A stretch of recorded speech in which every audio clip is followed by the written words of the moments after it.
Something that comes up time and time again is one specific story in the Bible. Young Earth creationists are especially fond of the tale of Noah and his ark, and a global flood that wiped out pretty much everyone and everything. But many religions still hold the story as true. Is there evidence that it happened? Or is it a story that people need to remember is absolute fiction?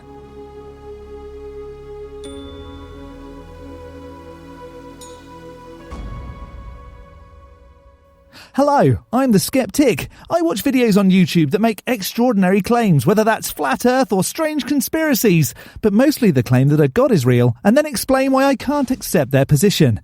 Before we get into today's video, please do subscribe, hit that bell notification to be alerted for my next video, and drop a like. That would be superb. In this video, the Institute for Creation Research, or ICR, a YouTube channel dedicated to giving Christians evidence of the Bible's accuracy, has a video discussing the evidence for a global flood. With almost 7,000 subscribers, their channel is committed to finding where science fits the Bible. Trey Bowling, an ICR research scientist and geologist, and I'm not sure if the ICR gave him that title or if he learned it through a university, Dr. Timothy Clarey discuss if there's evidence for a global flood which supports the Noah's Ark story. Let's find out. Those of us who went to Sunday school as kids were taught that when God flooded the earth in Noah's day, that it rained for 40 days and 40 nights. But Scripture indicates that the flood didn't end there. Could you elaborate? Well, yeah, that's a common misconception, actually. A lot of people, I teach some college classes, and a lot of my students will answer that on the test question that the flood lasted 40 days, but in reality, it lasted almost a year. Where on earth does it say a year? I'm hoping we find out. Since Genesis claims that it lasted 40 days in 717 and 150 days in 724, just one of the many contradictions in the Bible, is there another contradiction? And they were on the ark actually over a year. And so it's a very long record of the flood in the Bible if you keep reading. So you really look at them 371 days, I believe, before they got off the ark. It seems that recent creationists are the ones that came up with this random number. There doesn't seem to be any biblical reference that I've seen to even give the notion that it lasted that long, thus reaffirming that some folks make up their own answers and others just say, sounds good. Let's go with that. It's a lot longer than 40 days. And we'll, as we'll see, and we'll talk a little bit here about this, the flood took a long time just to get to its high point. It took 150 days, we believe, to get to the high point. The Bible's kind of clear if you count up the months and the days. Right. It looks like everything kind of peaked about day 150, and then after that it receded. But where can you confirm that? If you're just using the Bible, why should we believe it? Man, it's almost like the Bible giving us specific numbers, wants us to know exactly how long it lasted. You think? Though, how do you know the Bible is right? And giving specific numbers, it only says 40 or 150, not over a year. So if the flood lasted around a year, 371-ish days, surely that would have major implications when it comes to the rocks. Do those rocks, the rocks that we see around the earth, show evidence for a global flood? Oh, of course they do. People ask me all the time, where's the evidence for the flood? And they're always trying to make the flood small. But the flood truly was a global flood. The Bible, everything in the Bible implies a global flood. Well, I'd rather science books that pointed to a global flood, because science books have testable and repeatable methods that come to the same conclusions. Why would you bring birds on the ark if it wasn't a global flood? Hang on. The reason you think it was a global flood is because birds were supposedly on the ark? Really? And the research that I'm doing, I'm going continent by continent around the world, and I'm on my 6th continent now. And all the continents are really showing the same patterns. And that's exactly what you'd expect in a global flood. You'd expect every continent to do the same thing about the same time.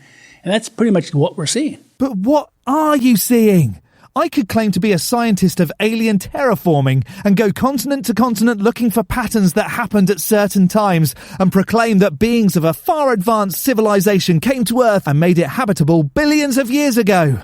It doesn't make it true. And so it's really groundbreaking research that we're doing that hasn't really been done in 50 years, or to the extent that we're doing, since there's so much more data offshore particularly. This has never really been done on the extent that we're doing. But it's been a pleasure to, since I've been at ICR, to work on this project and to show people the truth that God's word really is true. There really was a global flood. But what are you doing? We're doing some things that we hope might confirm some stuff. It's very exciting. It sounds like a waste of time and money to me. It's just amazing to me how many people are always trying to make the flood small.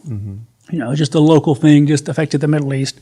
But when you look at the rocks, we really do see a pattern that's similar on almost every continent around the world. Surely similar isn't conclusive. You'd want exact. Things look similar around the world, but are completely unrelated. Mountain ranges appear around the world because of tectonic plate movement. How they came about is similar. You technically could look at these mountain ranges and say they all appeared at a similar time, caused by a large rainbow giraffe called Lisa sticking a straw into the North Pole and inflating the Earth. Can you elaborate on that research? What I'm really working on is a database. Essentially looking at oil well type of data where different locations all over the world, and now I think we're up to about 3,000 columns, we call them. Okay. Stratigraphic columns, which really records the rocks at each location by latitude and longitude. So if you drilled a well right here, all the way down to the crust. Down to the crust? Hang on, aren't you supposed to be a geologist? We'd record how many meters in this case instead of feet. We do it in metric. What a shame. Hey! Look now, I know I live in the US now, but metric is much easier to use in my honest British opinion. Yeah, but it's just 3 times feet, so It's not a big deal. But you just, how many meters or, feet of limestone, sandstone, shale, all the way down to the crust. And we're seeing a lot of similar things. And we also keep track of what we call the mega sequences. They used to be called sequences. A secular geologist, Lawrence Sloss, came up with these sequences. He noticed that there was major flooding events on the continents. Now, even though the secular community doesn't believe in a global flood, they do see evidence of a lot of major floods that did take place. But they inject millions of years in between. Right. So secular geologists say floods, plural. I guess we should remember that part. They do see the pattern that these continents were flooded. Now, they haven't done, again, multiple continents like we're working on. There's a difference between flooding and being underwater. And secular scientists don't work on all the continents you're working on. Well, that's just rubbish. It's very dishonest to try and discredit a group of people by saying something which can easily be refuted. It would take far too long to name all of the research facilities on each continent. But they did see the evidence in North America that there was 6 major flooding events. 6? You just said it. 6 events. Not 1, 6. And so we use those events. Instead of using words like Jurassic and Triassic, we use these mega sequences like Sauk, Tippecanoe, Kaskaskia, and those types of names. So he named them differently. Okay. Used North American tribes of people versus most of the traditional geologic timescales based on European names to kind of differentiate the two. But it kind of lumps things together into 6 major packages.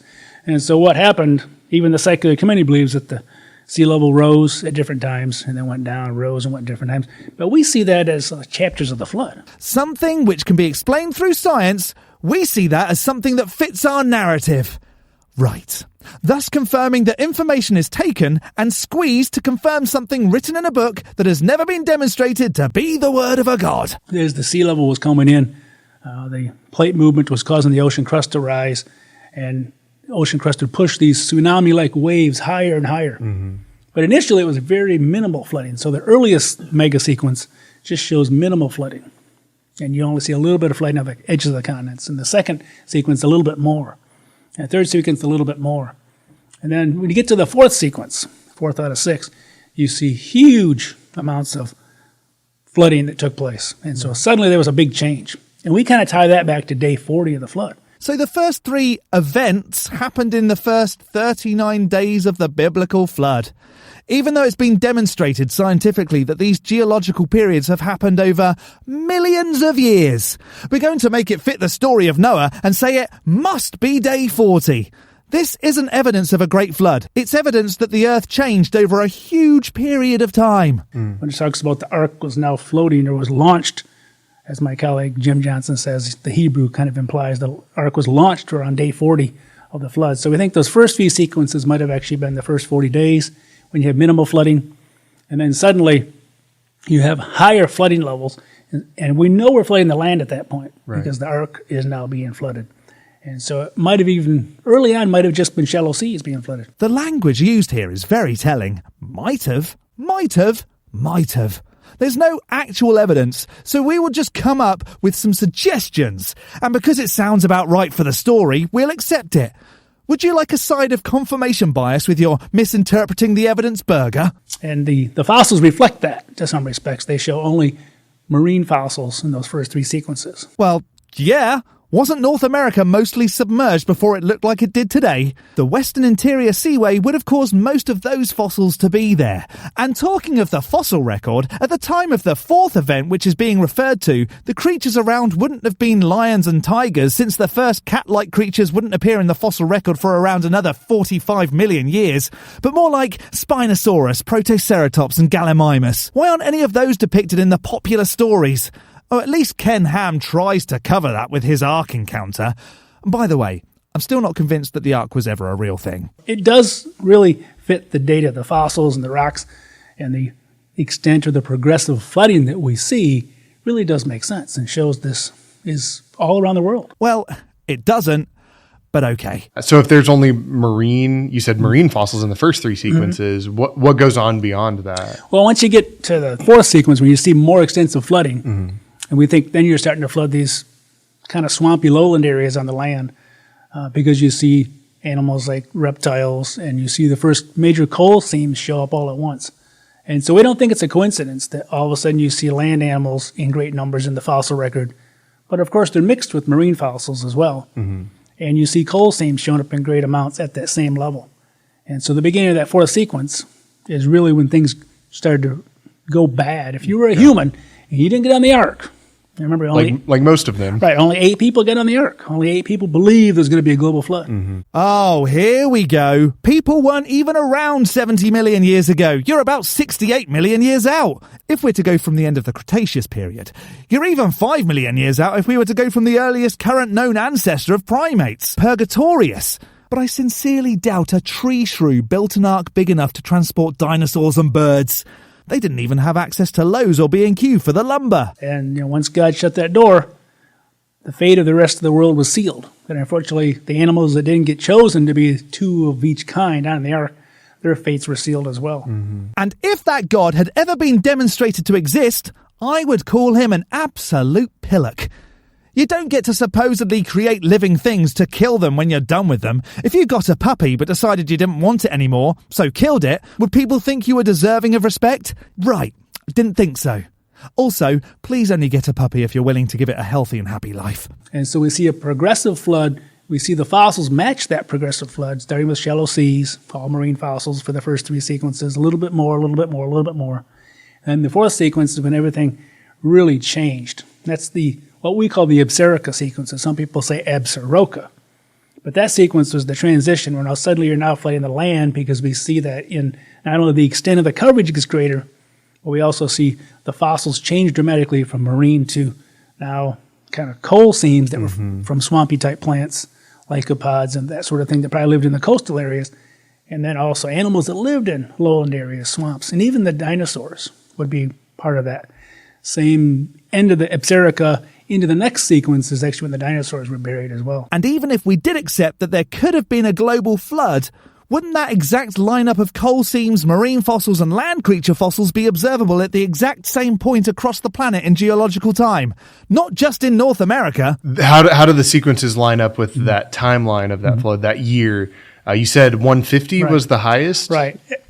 Well, we've tried to tie that in. And We've tried to tie that in. Sounds exactly the same as, this is how we made it fit our story that all this happened over 150 days. Ugh. The video then goes on to say much more of the same thing. And I'll be honest, I switched off. So rather than boring you with all that, we can skip ahead to see what they say about how this is linked to the Bible. But remember, you can see the original video in the description. To me, what's amazing is the data that I'm collecting, this data-based research, because it's based on the rocks, is really confirming exactly what the Bible says. And you can kind of tie it into those key dates that the Bible gives us. Yeah. Well done on ignoring scientific fact square peg and making it fit in a round hole. It still doesn't make it right, nor does it demonstrate the Bible being true. It's fascinating that you can use the same data and if you just approach it from a different standpoint. And that different standpoint being a wild imagination, which I'm not against until you start asserting it as the truth. You come up with a very reasonable explanation with the global flood, as opposed to these millions of years that evolutionists will claim. Reasonable explanation? What? Really? Well, again, the lack of evidence between the layers. Mm-hmm. You see there's some erosion. They talk about these are marked by erosional boundaries. But the erosion is flat erosion. It's kind of, as the waves kind of come in like tsunami waves, as they go in, they also go back out. Right. And so you're going to get a little bit of erosion off the top each time, but it doesn't mean there was millions of years. Right. It could have just been a few days, maybe a week, a few hours. There really are no words. Hours. Hours. Demonstrably millions of years or hours. Because it makes our flood story sound 1% more believable. I can't. It depends on the layer. And so there's a lot of moving in and out of the waves, but there were these major packages, these 6 major packages, 5 rising and then 1 receding. But You can see a progressive flood really does match exactly with what Genesis 7 tells us, all the way up to day 150. And then Genesis 8 really talks about the receding phase going down. Sticking heavily to the 150 there, what happened to the 371? But it's to me, it's fascinating because you can see the truth of God's word right before, as the work I'm doing, as I put together these kind of methodical process that I'm going through, collecting all this data all over the world, put these data points in. And when you get the maps and the results, you can see God's word is true. You can see God's word is true. That's what we're ending on.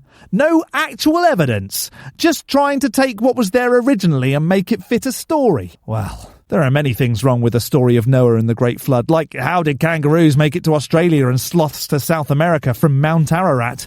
There were civilizations going strong through the time that the flood was written to have actually occurred. The Egyptians and the Mesopotamians are 2 examples, and they wrote nothing of being flooded to death.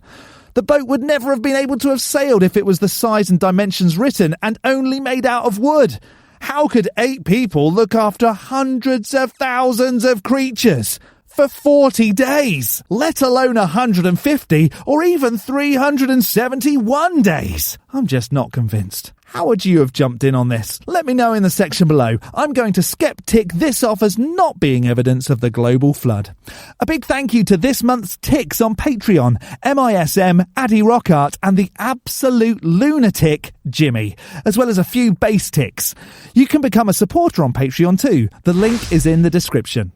Don't forget to hit the like button and subscribe if you haven't already. From me, the Skeptic, stay safe, keep thinking logically and ask questions. Skepticism is the first step towards truth. See you next Saturday.